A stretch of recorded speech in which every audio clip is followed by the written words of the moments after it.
فاضل بریلوی رحمۃ اللہ علیہ فرماتے ہیں کہ قیامت میں منظر اس طرح کا ہوگا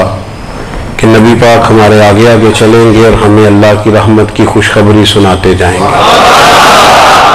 اور جب حضور یہ خوشخبریاں سنائیں گے تو حضور کے لبھہ مبارکہ سے پھول گریں گے اور ہم ان کو اٹھاتے جائیں گے۔ فرماتے خود تو وہ تھوڑی دیر کے لیے روئیں گے اللہ کی بارگاہ میں کہ یا اللہ انہیں معاف کر دے، خود روئیں گے لیکن ہمیں ہنسا دیں گے۔ پیش حق مجدہ شفاعت کا سناتے جائیں گے، آپ روتے جائیں گے پر ہم کو ہنساتے جائیں گے۔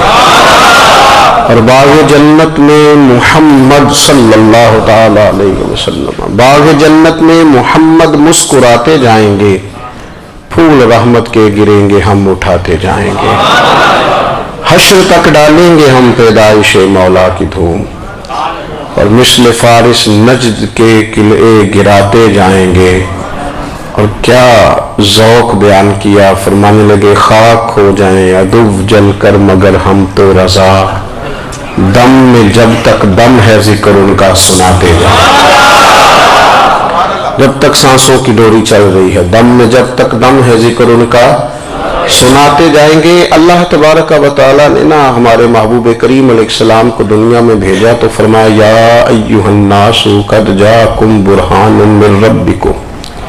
اے لوگوں تمہارے پاس تمہارے رب کی دلیل آ گئی ہے۔ اللہ تبارک و تعالیٰ نے محبوب پاک علیہ السلام کو سراپا دلیل بنا کے بھیجا۔ باقی انبیاء کرام علیہم السلام کے پاس بھی اپنی نبوت کے دلائل کے طور پر بے شمار معجزات تھے، اور حضور کریم علیہ السلام کے تو پورے وجود کو ہی اللہ نے معجزہ بنایا ہے۔ اور نبی پاک صلی اللہ تعالی علیہ وآلہ وسلم کی نبوت کی دلیلیں، حضور کے رسالت کے مستحکم دلائل جگہ جگہ آپ کو ملیں گے۔ سب سے پہلی چیز تو یہ سمجھنے والی ہے کہ نبی پاک علیہ السلام نے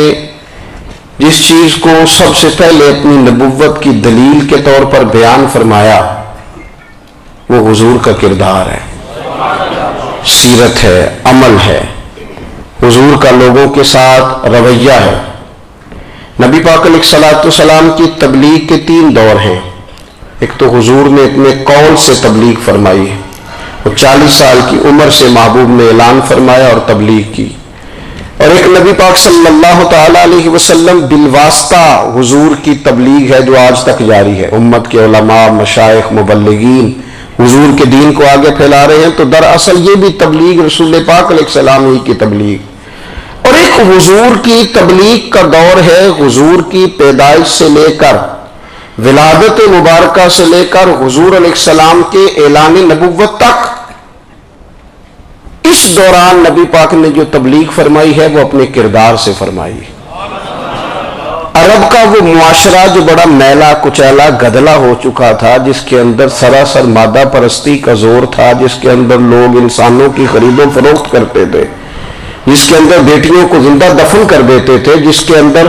جو آدمی جتنا زیادہ مضبوط ہوتا تھا اتنا زیادہ لٹیرا بن جاتا تھا، اس معاشرے کے اندر رسول کریم علیہ السلام نے 40 سال گزارے، اور اس طرح گزارے کہ جو بیگانے بھی تھے وہ بھی کہا کرتے تھے یہ صادق ہیں، یہ امین ہیں۔ اور جب حضور نے اعلان نبوت کیا تو فرمایا، یہ قرآن مجید کے لفظ ہے، فرمایا فَقَدْ لَبِثْتُ فِيكُمْ عُمَرًا مِّن قَبْلِهِ أَفَلَا تَعْقِلُونَ، میں تمہارے بیچ عمر کا ایک حصہ گزار چکا ہوں، تمہیں عقل نہیں ہے، شعور نہیں ہے۔ نبی کریم علیہ السلام نے اپنے کردار کو، اپنے عمل کو اپنی نبوت کی دلیل کے طور پر بیان فرمایا۔ وہ تو حضرت حلیمہ بھی فرماتی ہیں نا، جب میں نبی کریم علیہ السلام کو اپنے گھر لے گئی تو میرا اپنا بچہ بھی دودھ پیتا تھا، 2 میرے بیٹے ہو گئے، ایک میری یہ نسبی اولاد اور حضور میری رضائی اولاد۔